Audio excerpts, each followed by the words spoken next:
Bismillahirrahmanirrahim. Salawatullahi wa malaikatihi wa anbiyahi wa rusuli wa khamalati arsi wa jami khalqi ala sayyidina wa nabiyyina wa habibina wa syafiina wa maulana Muhammad sallallahu alaihi wasallam wa alihi wa alaihi wassalam wa rahmatullahi wa barakatuh. Assalamualaikum warahmatullahi wabarakatuh. Jumpa lagi dengan kami Jati Diri. Salam jumpa lagi sobat-sobat Jati Diri.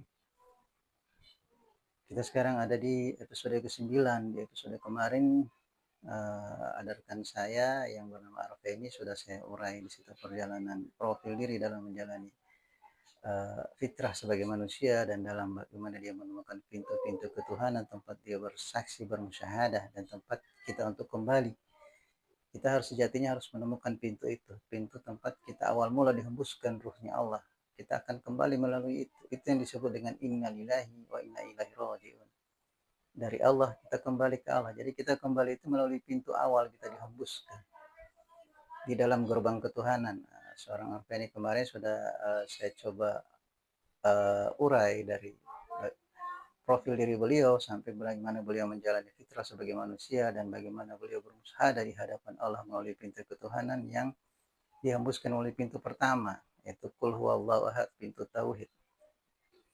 Diharapkan seorang arifin itu dalam bersaksi dan bermusyahadah, dalam mengaplikasikan seluruh hidup itu selalu dalam lingkup tauhid, keyakinan yang teguh akan keesaan Allah, akan apa yang sudah dia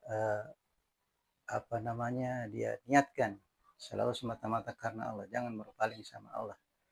Nah, di situ cara dia memasuki untuk kembali ke fitrahnya di pintu inna lillahi wa inna ilaihi raji'un. Semua harus kembali melalui pintu awal yang dihembuskan.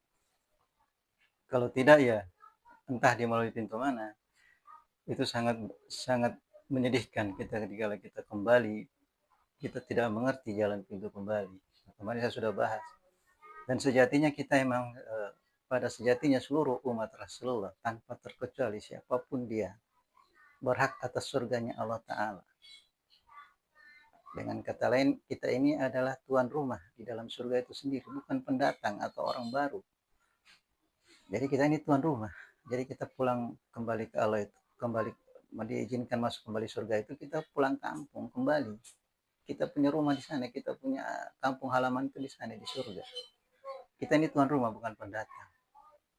Jadi selayaknya kita pulang kampung itu dengan hati senang, hati gembira, hati merdeka.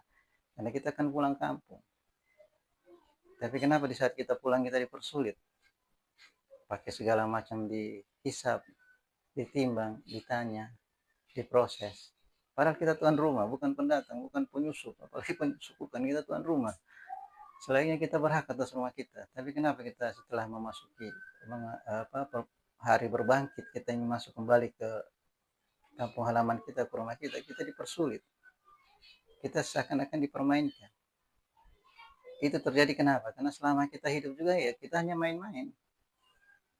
Kan tidak pernah menyadari fitrah kita sebagai manusia, sebagai makhluk tertinggi, sebagai makhluk yang diagungkan sama Allah, makhluk yang dipilih dengan kudrat dan iradah. Makhluk yang begitu diagungkan melebihi makhluk apapun termasuk malaikat. Dan karena keagungan kita, kita difasilitasi surga sama Allah.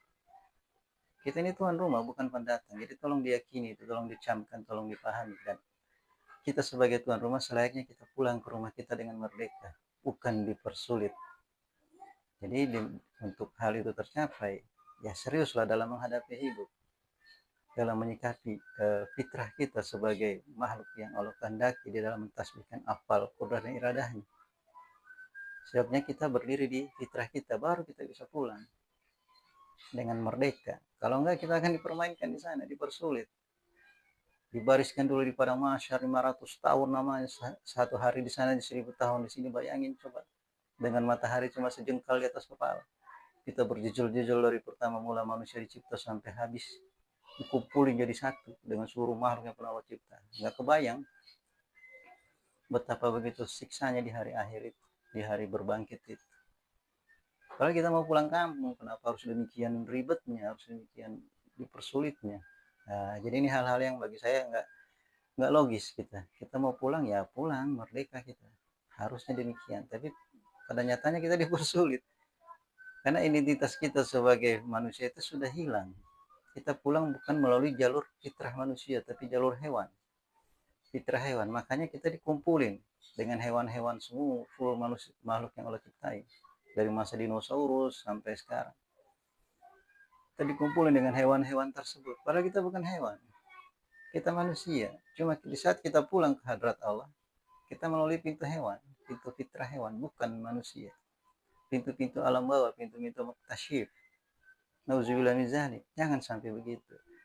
Sebaiknya kita pulang melalui fitrah kita sebagai manusia. Di wilayah-wilayah aziz, wilayah ketinggian. Karena manusia itu makhluk yang tertinggi, makhluk yang sangat diagungkan Allah. Ini saya ulang-ulang terus.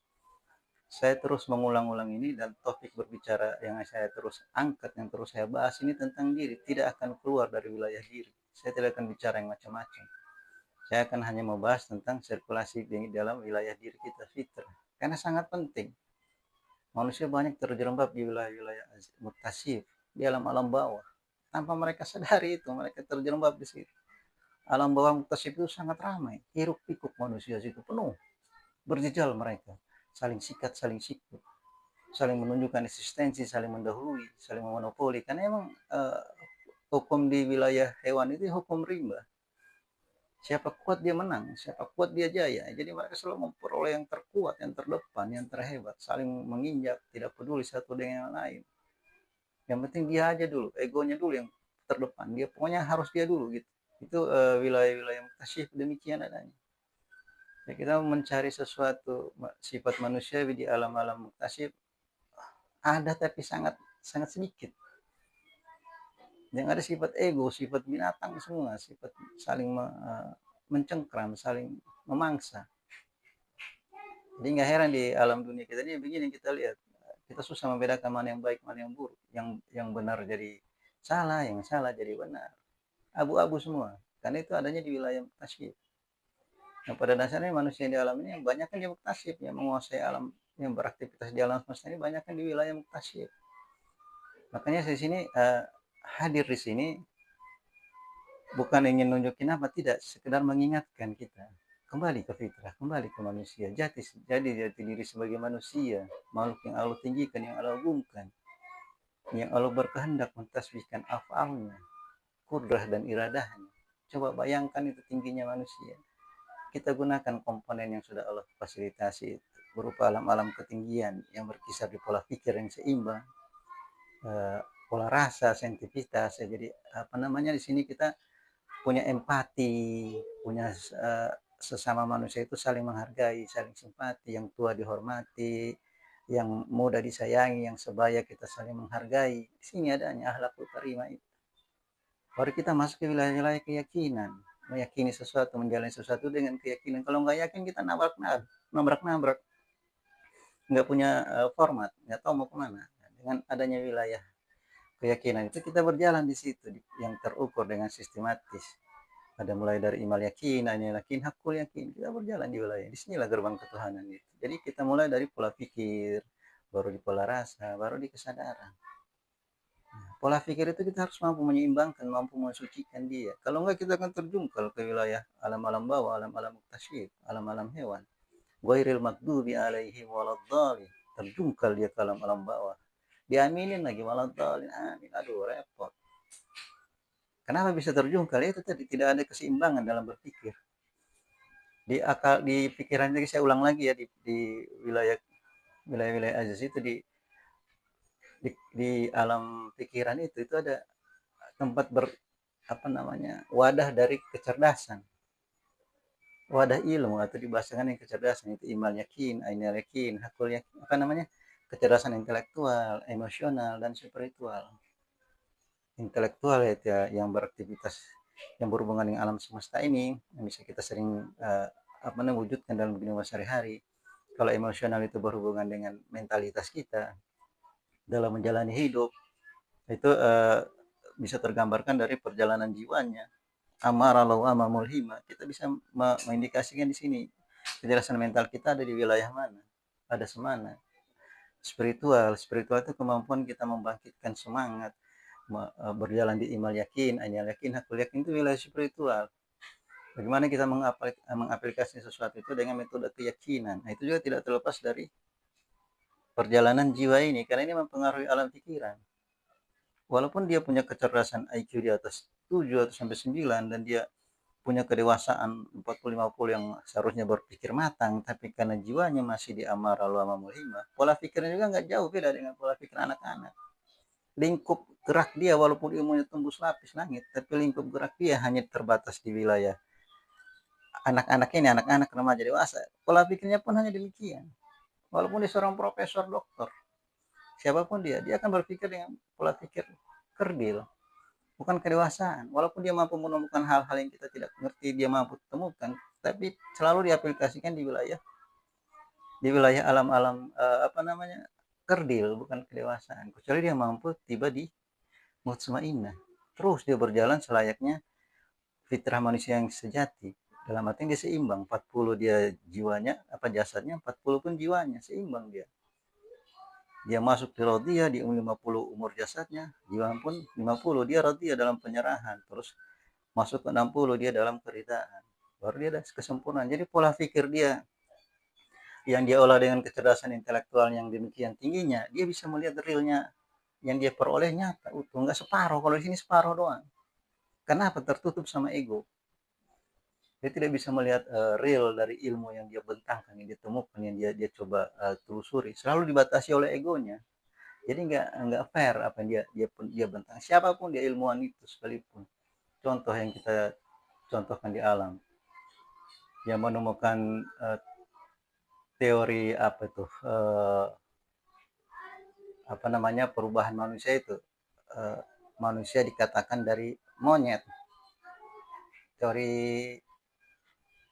siapa beliau? Aku halo guys, saya punya ya. Ada seorang ilmuwan yang memperagakan teori itu. Dia menyelidiki reproduksi manusia itu, pertumbuhan manusia, asal usul manusia. Cerdas dia, pintar. Dia bisa urai manusia sampai ketemu manusia-manusia purbakala. Ujung-ujungnya apa? Dia simpulkan dengan pola pikir anak-anak. Dia simpulkan manusia itu dari monyet. Kerdil. Coba dia berjalan dengan wilayah ketuhanan, dia lihat manusia itu sejatinya dari Adam, bukan dari monyet. Kita bukan monyet, kita manusia. Makhluk yang Allah tinggikan, agungkan ya. Ini contoh ya. Contoh seorang ilmuwan, seorang yang punya keluasan dalam berpikir. Ilmu itu luas, tidak terbatas, tapi dia dibatasi oleh pola pikir. Pola pikir itu tergantung dari perkembangan jiwa ini. Di mana dia bergerak. Ya gitu. Kalau dia masih di wilayah amarah, lawamah, mulima, ya ini pola pikir yang sempit. Tidak bisa berkembang, tidak sesuai fitrah ilmu sendiri yang tidak ada batas. Dia dibatasi.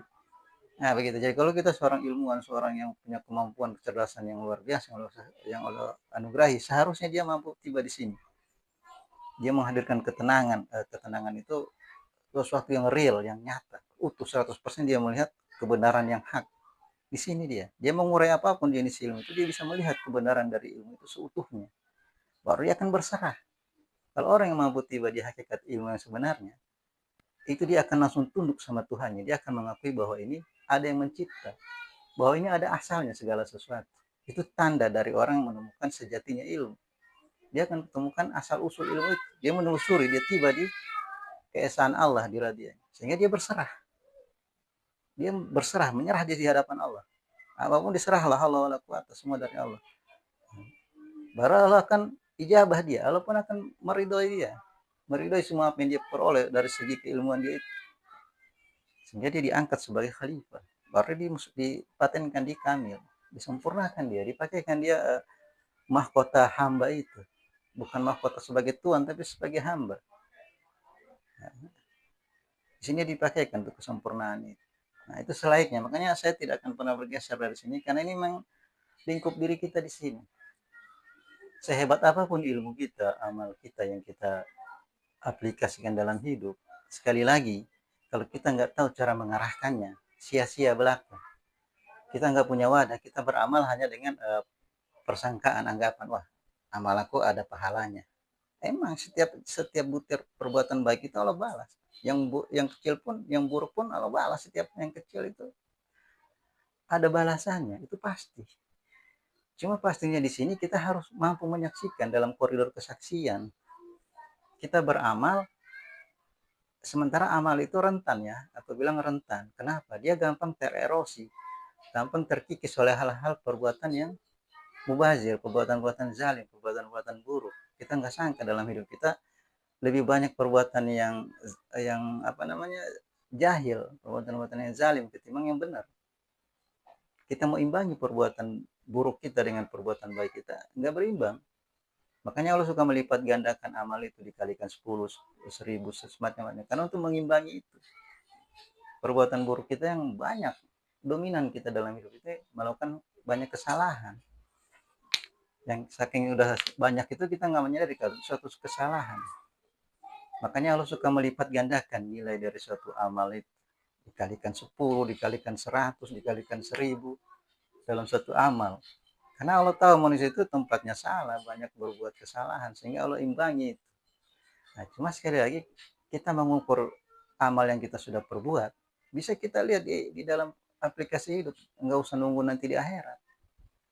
Kita lihat, semana ilmu dan amal kita ada manfaatnya sama diri. Kalau dengan ilmu dan amal itu mampu merubah diri kita yang jadi lebih baik, atau setidak-tidaknya mampu mengetahui kesalahan kita, terus kita bertobat, itu namanya ilmunya nafi. Baru ilmunya itu bernilai. Kalau enggak, banyak yang orang sudah bisa digolongkan dengan orang-orang baik, bahkan dia sering menghadiri majelis-majelis keilmuan, majelis-majelis taklim, atau dia sudah sering berangkat haji, tapi aplikasi dalam hidupnya belum utuh kebaikan itu. Jadi kebaikan yang sejatinya itu harus terimplikasi pada 3 komponen, kepada diri sendiri, kepada lingkungan atau keluarganya, dan kepada yang mencipta Allah Ta'ala.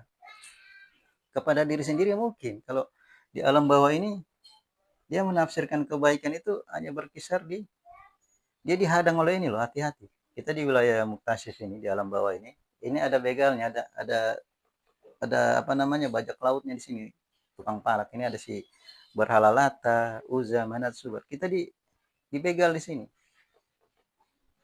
Lata ini berhala kekuatan, berhala Uzza kehormatan, kemuliaan, Manat itu kemuliaan, Hubal itu keagungan. Jadi diarahin ke sini kita, orientasi kita itu dalam berbuat baik. Kalau kita di dalam konteks diri ya, kebaikan kita harus teraplikasi di kekuatan. Nah, kalau tidak menghasilkan apa yang kita inginkan, kita tidak bisa membahasakan suatu kebaikan. Kita hanya mampu di alam bawah ini membahasakan kebaikan itu jika ada manfaat sama kita, jika ada untungnya, baru kita bilang itu baik. Jika itu nggak ada manfaat sama kita atau nggak ada untungnya, kita bilang itu buruk. Padahal belum tentu. Kenapa bisa begitu? Karena keterbatasan pola pikir di wilayah Muktasif. Dia hanya berkisar di pola pikir anak-anak, remaja sama dewasa. Dia nggak mampu tiba ke kesempurnaan sebagai halnya yang Allah sudah perjalankan di kami. Dia masih di sini aja. Belum lagi dipersulit sama ini berhala-berhala ini. Makin terpuruk di sini kita. Nah, itu untuk diri sendiri. Bagaimana dengan lingkungan? Dengan dia dalam kehidupan yang dikategorikan baik itu. Sekali lagi ya, dalam lingkungan itu kalau dia membahasakan baik itu hanya sebatas yang menguntungkan dirinya, itu bukan kebaikan. Karena ternyata manusia selalu membahasakan yang namanya baik itu jika ada manfaat bagi dirinya, menguntungkan. Kalau enggak, dia enggak bahasakan. Sehingga kita susah mencapai namanya ikhlas. Kita berinteraksi dengan sesama juga demikian. Kita berbuat baik ke si A juga harus kasih kebaikan ke kita. Kalau enggak, kita bilang dia enggak baik. Terbatas pola pikir kita. Belum dengan yang maha pencipta. Kadang kita suka mengeluhkan sama Allah. Jika Allah kasih kita nikmat, kita sujud syukurnya minta ampun, senangnya kelewatan. Dikasih harta berlebih, senang banget dia. Dikasih dia ilmu sampai jenjang ilmunya sampai doktor, profesor, pokoknya gelar ilmunya itu udah kayak rel kereta, bangganya minta ampun. Dia nggak bisa membahasakan, tapi dikala dia dikasih ujian, dia selalu membantah itu. Kalau Allah bilang kun, tidak sanggup dia tiba di fayakun. Kun aja dia ingkari, Allah bilang jadi. Giliran tiba ke kita bilang nggak jadi. Kenapa? Menentang apa yang kita bilang baik bagi kita. Kalau menurut kita nggak baik, kita tentang itu kun itu. Kita bilang enggak. Kalau bilang jadi, kita jawab enggak jadi. Enggak fayakun. Harusnya kita jawab. Allah bilang kun, kita jawab fayakun. Allah bilang jadi, ya kita terima jadi. Apapun itu. Kita benarkan dulu kehendak Allah. kita sahkan dulu apa yang Allah mau. Di kun itu Allah bilang kun, ya kita fayakun. Tapi di wilayah muktasib dia nggak akan sanggup bagi fayakun, dia akan selalu menentang itu. Kecuali sesuai keinginan dia yang menurut baik, sehingga dia jawab oke, baik. Jadi kalau itu menentang dirinya atau tidak bermanfaat atau tidak ada keuntungan bagi dia, ya dia akan tentang itu. Sehingga tidak tercapai kesaksian itu. Sementara kesaksian yang hak itu di sini, di maradiyah ini. Kesaksian yang mutlak itu di sini. Sinilah kun itu Allah ucapin, kun. Hanya orang yang tiba di maradiyah yang mampu menjawab fayakun. Allah bilang jadi ya jadi. Dia nggak akan tentang itu. Dan dia paham betul bahwa apa yang Allah jadikan itu semua dalam koridor kesempurnaan dia yang dia bentangkan di asma'nya. Sehingga tidak ada penentangan sih. Yang ada pasrah dia. Dia menyaksikan. Yang Allah bilang kun itu dia saksikan. Dia benarkan. Itulah hamba-hamba yang kamil. Itu terjadi di wilayah aziz. Kalau di sini jangan harap. Nah, makanya saya selalu mengulang-ulang hal ini dengan harapan ya kita insya Allah dan sejatinya keluar dari alam ini dengan fitrah kita sebagai manusia yang ada di wilayah aziz. Jangan di sini. Kalau di sini ya Allah kita nggak akan ketemu ini gerbang ketuhanan. Kita nggak tahu asal usul kita dari mana. Kita nggak ngerti Allah menghembuskan ruh pertamanya itu kita melalui sisi mana. Yang kita menghadapi Allah itu dari sisi mana nggak tahu. Pulangnya pun kita nggak akan ngerti. Nah, makanya dia keluar dari wilayah hewan. Dia nggak ngerti ini. Dia nyasar. Nah, di sini disebut innalillahi wa inna ilaihi kafirun. Kafirun itu terhijab. Kizib. Kata kafir itu dari kata kizib. Terhalang. Terhijab. Nah, sehingga dia terhijab dari ini. Dia mau masuk ke wilayah manusia aja susah. Gimana mau masuk ke wilayah ketuhanan? Susah dia. Membalik ke fitrahnya aja dia berat. Dia nggak tahu cara dia bolak-balik di amarah loh sama mulimah. Balik lagi. Bolak-balik ke sini aja.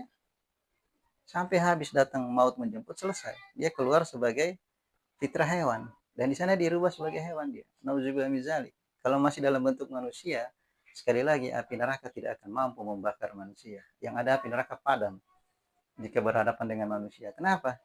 Karena ada kudrah dan iradahnya dalam diri manusia itu. Dia berdiri dengan fitrah kecintaan Rasulullah di iradahnya sebagai fitrah mimha mimdal. Tidak mungkin dia akan dibakar oleh api neraka.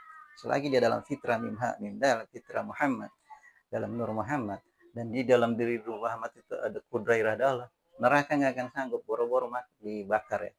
Berhadapan dengan manusia, neraka padam. Makanya dirubah sesuai habitat dia lebih senang di habitat hewan daripada habitat dirinya manusia, sehingga keluarnya pun ya udah cetakan hewan yang jadi, bukan cetakan manusia. Nauzubillah min dzalik. Dia ingkari ini dibilang kisip itu, ini dibilang kafir itu. Inilah maksud kafir yang sebenarnya, menentangi kudrah dia sebagai manusia. Jadi cenderung menggunakan fitrah atau kudrah hewan. Inilah kafir itu, inilah kisip. Nauzubillah min dzalik. Keluar kita dari sini, jangan. Harus balik ke sini. Jadi kita rela berbuat. Sekali lagi kita mengaplikasikan di wilayah aziz itu dengan 3 komponen ya. Wilayah-wilayah dari dada ke atas ini namanya wilayah-wilayah alam malakut, alam-alam malaikat, alam-alam ketuhanan. Gunakan ini.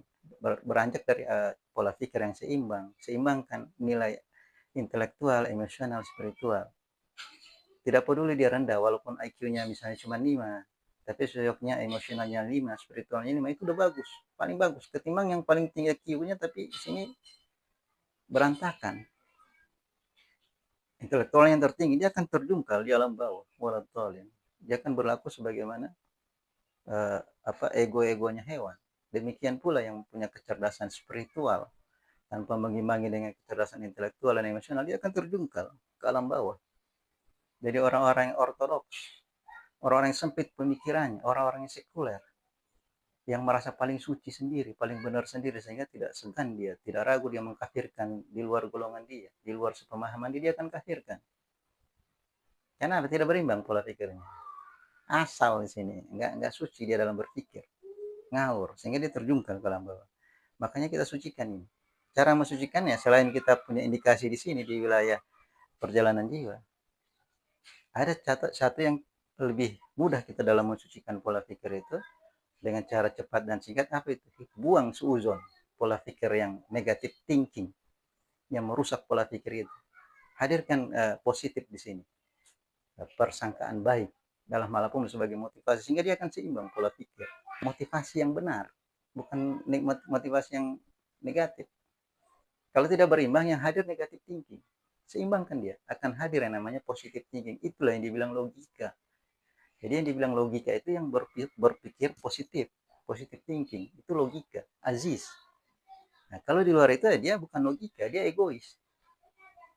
Tidak akan tercapai. Yang punya kemampuan spiritual tinggi, dia pincang dalam berpikir. Terjungkal dia ke alam bawah, siapapun dia, mau kiai, kayak mau ulama, kayak mau dia siapapun, mau dia katanya orang suci, yang orang suci itu yang pola pikirnya sempurna, seimbang.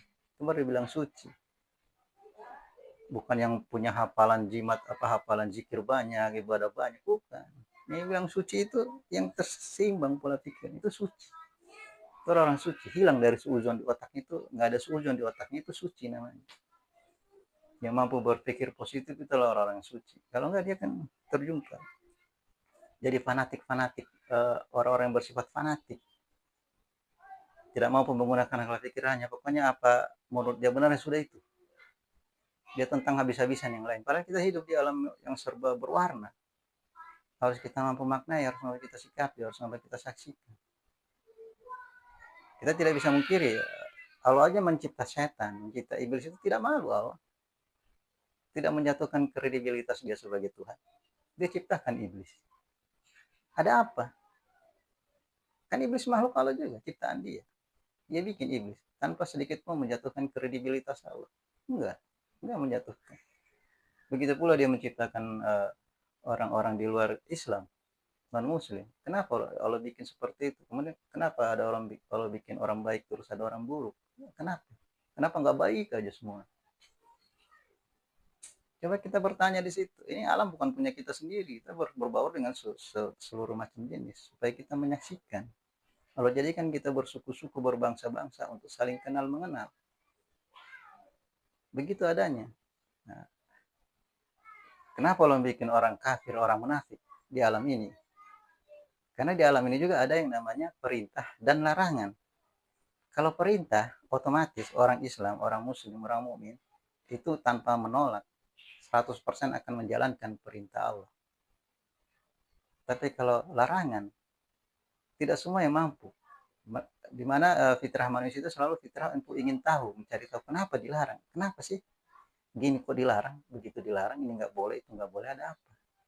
Nah, makanya Allah ciptakan orang kafir atau orang munafik yang karakteristiknya atau yang tabiatnya itu suka melanggar. Orang kafir itu apa yang diperintah Allah itu seperti apa yang dilarang Allah itu seperti perintah bagi dia. Jangan kau mabuk. Nah, dia minum itu hamar, mabuk. Justru dilarang, dilakonin, itu orang kafir. Di dalam larangan itu semua ada akibat. Kita diikat dalam hidup ini dengan hukum sebab akibat. Kita melakukan hal baik, ya akibatnya baik. Melakukan hal buruk, ya akibatnya buruk. Keburukan ini yang membawa kesengsaraan.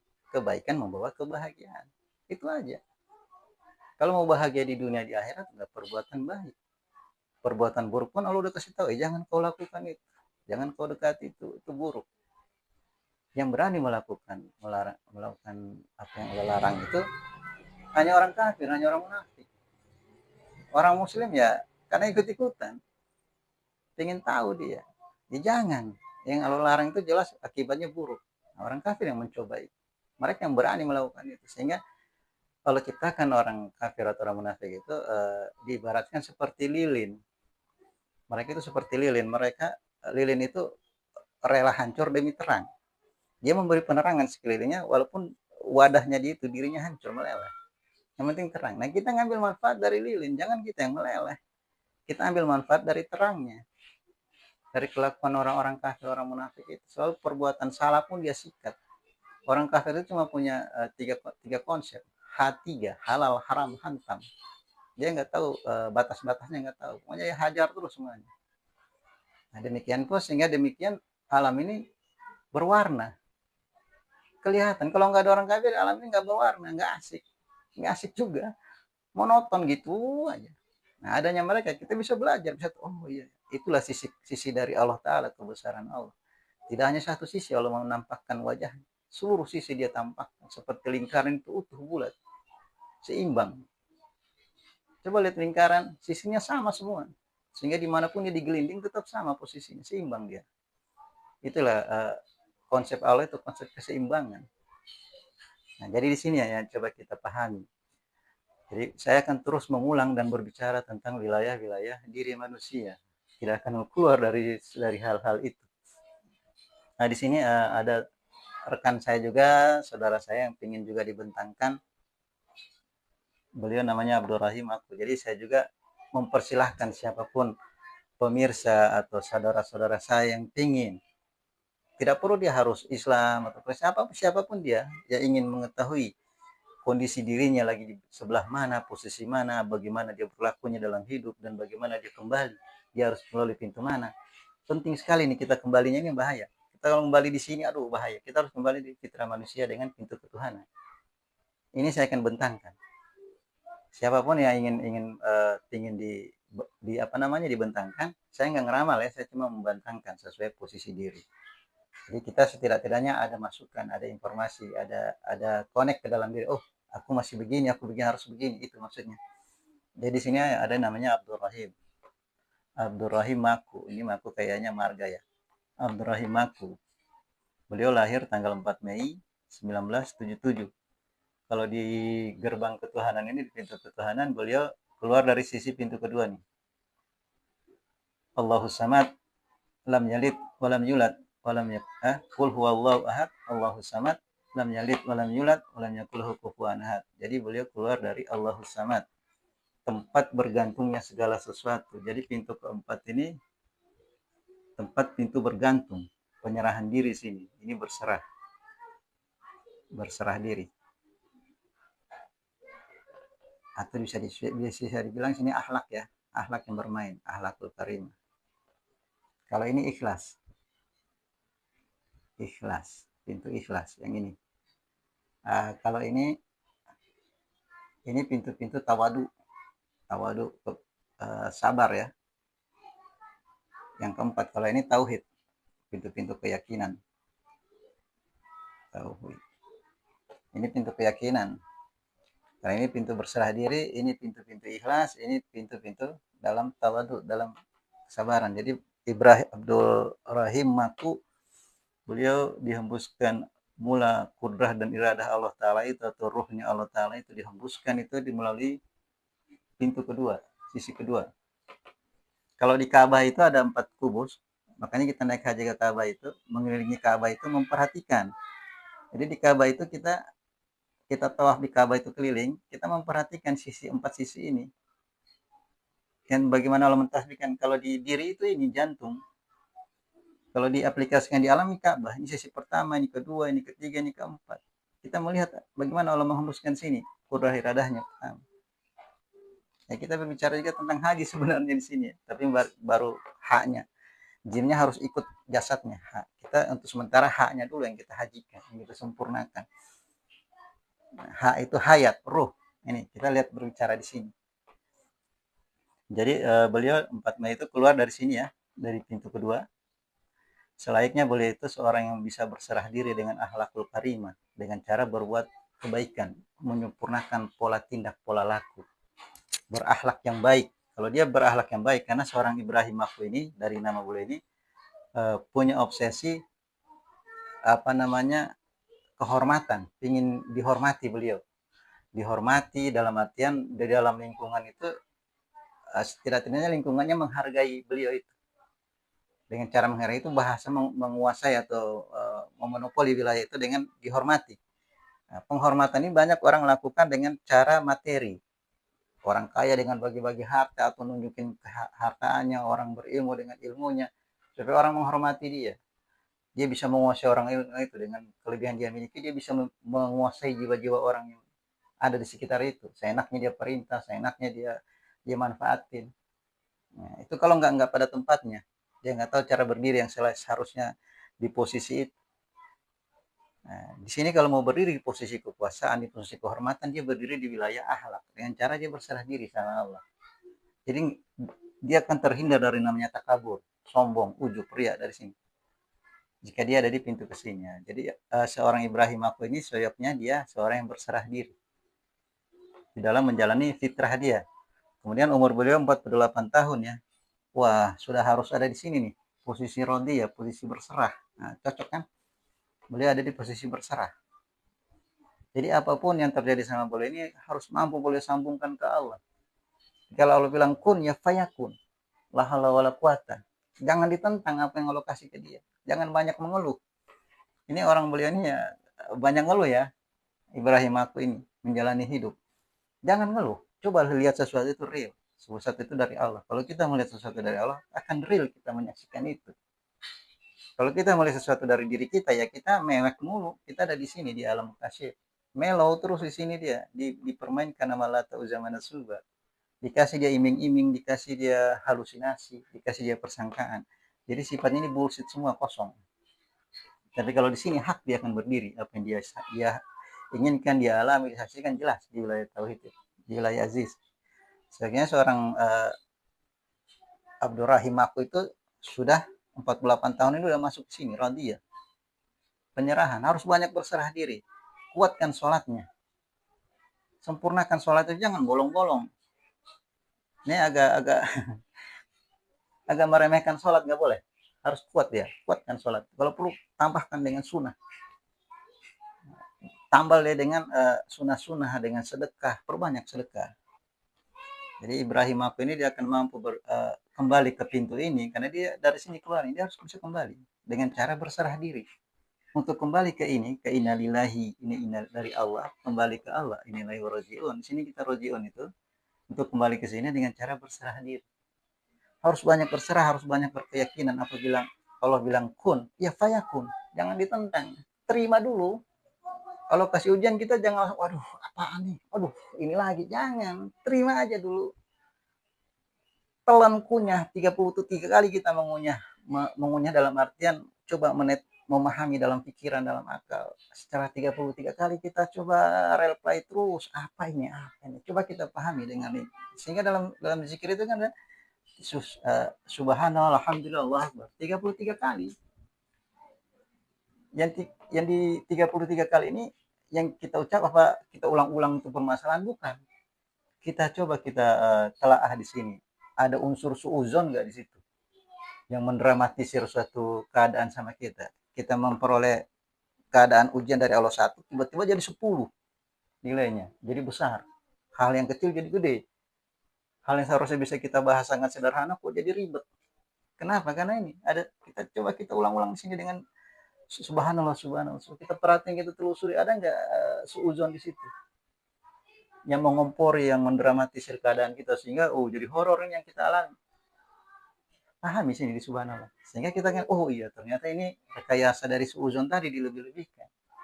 Sehingga kita tertolak dari apa yang Allah minta. Allah bilang pun yang kita nggak mampu jawab ke fayaku. Kita tentang itu. Nah, di sini dia harus berserah, dia harus banyak-banyak berserah. Pokoknya dekatkan diri sama Allah, banyak mendekat diri sama Allah di sini. Jangan balik ke sini. Ini kalau dia balik ke sini berarti dia terkontaminasi dari suuzon. Mental dia, mau masuk mutmainah dia mental balik ke sini. Ngotot dia. Di mulhima ini dia orang keras kepala. Ngeyel dia, dikasih tahu nggak mau tahu. Di sini udah suuzon itu udah membatu, di sini udah jadi berhala. Di lawamah dia masih gampang, iya apa enggak ya, belum tahu dia, apalagi dia marah. Dia marah, dia nggak bisa disentuh, ini senggol bacok. Kita suruh dia sabar dalam ujian, apa sabar mulu. Nah, ini marah dia, dikasih tahu dikit marah. Karena apa yang dia pengen harus. Dia nggak tahu keinginan Allah, dia tahu keinginan dia. Nah, ini bahaya, jangan balik ke sini. Terus perjalanan sampai di Kamil. Udah masuk wilayah mutmainah ya, aturan sudah tenang seorang Abdurrahim Maku ini. Dia sudah memperoleh ketenangan dan dia sudah dalam proses berserah. Jangan galau lagi di sini, jangan rusuh lagi. Dia harus tenang. Ketenangan itu tercapai jika ini seimbang, akal, rasa, kesadaran. Akal, rasa, kesadaran ini seimbang. Sudah tidak ada lagi suuzon di situ, baru kan tenang. Kalau ini masih tidak seimbang, tadi saya bicara di awal, apalagi di ketambahan suuzon, udah terjun bebas lagi dia ke sini. Alam bawah, alam amarah, lawah, mulhimah, bolak-balik sini sampai habis umurnya. Auzubillah min zalik. Harus tiba sini di Kamil. Ini seorang Abdurrahim aku ya, saya yakin banget dengan beliau ini mampu tiba di perjalanan kamil. Yang penting dia harus selalu hadir mutmainah. Jangan galau mulu. Ini orang suka galau ya, gampang gampang melo ini orang ini, Ibrahim aku. Jadi harus bertahan di mutmainah ya, harus tiba dulu sini dengan syarat ini. Keseimbangan dalam berpikir. Jangan ada suzon masuk. Jadi mutmainah, tenangkan. Sudah 48 tahun. Kunci perjalanan beliau itu, kalau dilihat dari perjalanan itu, beliau ada di kunci mim. Mim ya. Ini kuncinya. Jadi beliau dengan kunci mim ini untuk membuka pintu berserah. Mim ini mengisyaratkan, mensimbolkan dari segala keinginan. Orang yang punya keinginan yang tinggi. Selalu apapun dia bergerak sesuai dengan keinginannya. Dia ada apa yang dia pengen kan harus terjadi, harus segera dia lakonin, harus segera dia wujudkan. Ini orangnya Ibrahim aku ingin segera-gera mewujudkan keinginan, dan keinginan itu harus perfect, dia harus sempurna. Dia tidak mau melakukan keinginan yang nggak bagus atau separuh-separuh. Ini sebaiknya dia berkeinginan di dalam berserah. Jadi apapun dia inginkan silahkan, tapi dalam konteks berserah. Keseimbangan dalam berpikir, jangan buru-buru langsung diwujudin atau langsung dieksekusi. Coba diseimbangkan dulu dalam intelektualnya, dalam emosionalnya, dalam spiritualnya. Jangan ada seuzon di situ yang mencampuri pola pikir dia, sehingga keinginan itu akan sesuai dengan keinginan Allah. Di dalam berserah itu terus dia latih dalam pola hidup. Dia latih. Jadi mim ini bukan untuk dihafal-hafal, tapi untuk sekali lagi untuk lebur jadi dirinya. Mim ini kemuliaan. Seluruh keinginan itu ada di sini. Ini kecintaannya Allah itu mim itu. Kita hadir dalam pola mim lingkaran. Ini beliau baginda Rasul sebenarnya ini.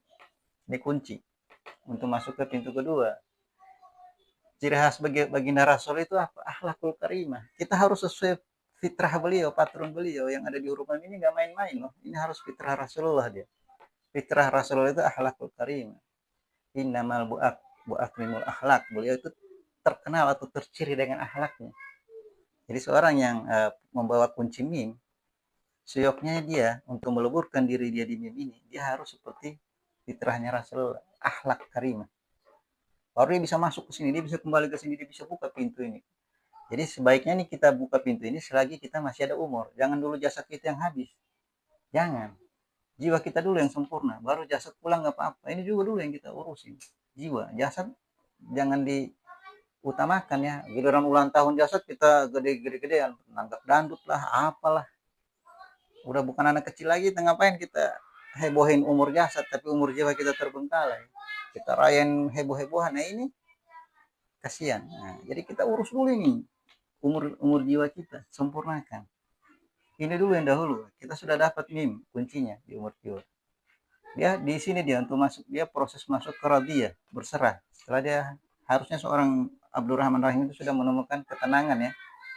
Sekali lagi, ketenangan itu diperoleh dari keseimbangan akal, bukan dari banyaknya harta, jabatan, tahta, wanita, kasta, atau apapun, bukan. Tapi dari keseimbangan pola pikir itu, ketenangan itu diperoleh dari situ. Dari akalnya, dari pola rasa, dari kesadaran. Nah ini, keseimbangan itu ada di sini. Jadi jangan dibahasakan dengan bahasa lain ya, harta, tahta, wanita, kasta. Nggak akan terjadi ketenangan di situ. Bisa jadi terjadi, bisa jadi kita peroleh ketenangan, tapi sifatnya temporer dengan harta, dengan tahtanya, dengan wanitanya, dengan turunannya. Nah, itu sifatnya temporer. Dia akan jadi paten jika dimasukkan ke sini. Aziz. Nah, gitu cara menghadirkan ketenangan ya seorang Ibrahim aku. Karena beliau ini rentan dengan huruf ra ini ya. Ini yang suka membawa beliau pada sifat-sifat yang bersifat posesif ya. Lebih skeptis ini. Kalau membawa pada pemikiran-pemikiran negatif, suka menjatuhkan semangat ini. Selalu melo dia. Jadi harus membawa huruf mim ini harus benar-benar sempurna ya, sesuai huruf kaf ini dia harus sempurna. Apalagi dia mulai dari huruf U ya. Jadi keinginan itu selalu didasarkan oleh ego. Selalu mendahului gitu, selalu ingin terlihat, ternilai ya itu. Ini hati-hati dia dalam mensikapi keinginannya. Harusnya kita beregonya Allah Ta'ala, bukan diri. Di dalam konteks berserah ya, akhlak itu. Serahkan sama Allah, inna lillahi wa inna ilaihi. Coba tiba di konteks itu, konteks kun. Jika Allah menyatakan kun, mampu kita jawab fayakun. Terima dulu. Kalau bilang jadi, ya jadi. Terima. Apapun itu terima dulu. Allah kasih ke kita nih, kun, apa nih? Jangan dilihat nih, apa ya, aduh, kayaknya nggak pas deh, jangan tolak. Jangan. Kalau bilang kun, apapun itu, ambil, telan, makan kalau perlu. Karena dari yang maha sempurna, ditegaskan kesempurnaan dan kebesaran Allah itu di dalam asma'nya. Tidak ada keraguan, tidak ada celah sedikit pun. Yang ngasih itu yang maha sempurna. Nggak mungkin acak-acakan pemberiannya, nggak mungkin asal-asalan.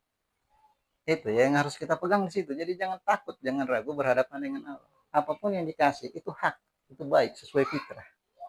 Jadi nggak baik itu karena kita berhadapan dengan keinginan diri yang banyak dimotivasi oleh persangkaan. Belum kita terima, belum kita rasain, sudah kita bilang nggak enak, nggak baik, nggak betul. Kita sangkal terus. Kapan tiba di fayakun? Kapan tiba di keyakinan, di kesaksian itu? Tertolak. Makanya di kun itu untuk tiba di kun awal, kalau bilang kun, kun, kun awal ini harus tiba di kun akhir. Nah kita sambung ini kun awal dan kun akhir. Ini ada pertengahan di sini. Apa itu? Fayakun. Huruf fa sama huruf ya. Kita harus mampu tiba di situ. Spidolnya habis. Nah kita harus tiba di huruf fa sama huruf ya ini. Kun awal sama kun akhir disambungnya dengan ini. Fa itu keutamaan. Keutamaan itu mana? Ini. Pola pikir itu dimasuk keutamaan. Ya itu mana? Keyakinan ini. Yang menyambung apa ini? Dua huruf ini bisa jadi di sini. Seorang makhluk itu adanya di sini, berserah, berakhlakul karim. Kalau dia nggak mampu tiba di sini, yang ada dia tiba di sini, di gede rasa. Banyak kan melo dia gede rasanya, sensitif. Usahakan rasa itu rasa Allah ini. Banyak huruf paham, huruf ya, yang mampu menyambungkan kun awal sama kun akhir. Sehingga Allah katakan kun, dia mampu jawab fayakun. Dia kan nggak nentang ini.